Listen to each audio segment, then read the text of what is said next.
Une puissante vague de transformation inonde l'industrie du conseil. Une industrie qui affiche pour l'heure une santé éclatante. En hausse de 12% en 2018, le marché français du conseil a dépassé la barre de 7 milliards d'euros. C'est un record.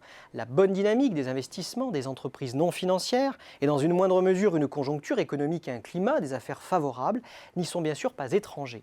Mais c'est surtout la transition numérique des entreprises qui sert de dopant à l'activité.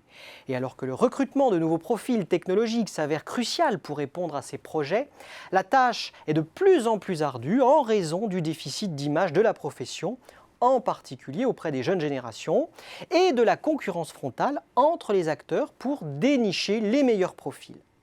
Toujours est-il que la progression rapide de la masse salariale pour recruter et fidéliser les meilleurs talents pèse lourdement sur les performances financières des cabinets, selon l'étude Xerfi Precepta. Des performances grévées également par une concurrence sévère et éclectique. 5 grandes catégories d'opérateurs se distinguent. Les cabinets à dominante stratégie, comme le BCG, les cabinets plus généralistes, les acteurs dont le cœur de métier est l'IT, comme Capgemini Consulting, les Big Four de l'audit et les cabinets spécialisés sur une fonction ou un secteur. Et entre eux, la concurrence est vive, d'autant que de nouveaux acteurs au modèle disruptif cherchent à s'imposer. C'est notamment le cas des grands groupes de communication à l'image de Publicis, qui misent sur une approche dite end-to-end, c'est-à-dire allant de la conception des projets à leur mise en œuvre.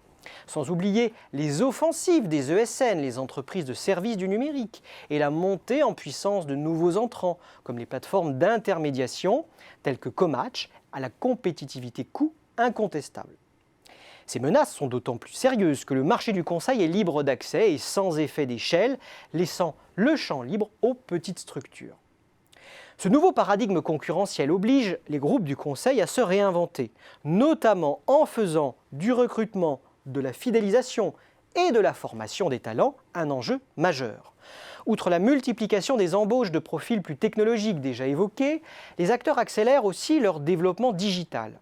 C'est le sens de la création d'unités de recherche sur la digitalisation ou encore des rachats de sociétés spécialisées dans le big data, la cybersécurité ou le marketing digital. La course à la diversification est également au programme, par exemple dans le conseil IT et le conseil en stratégie. Accenture se révèle très offensif, comme en témoignent ses récentes acquisitions de pépites créatives pour transformer l'expérience client des grandes marques qui l'accompagnent. Certains cabinets mettent également le cap à l'international, ce qui passe parfois par des alliances avec des cabinets implantés à l'étranger. Une méthode moins risquée que l'ouverture de bureaux hors de France ou qu'une acquisition.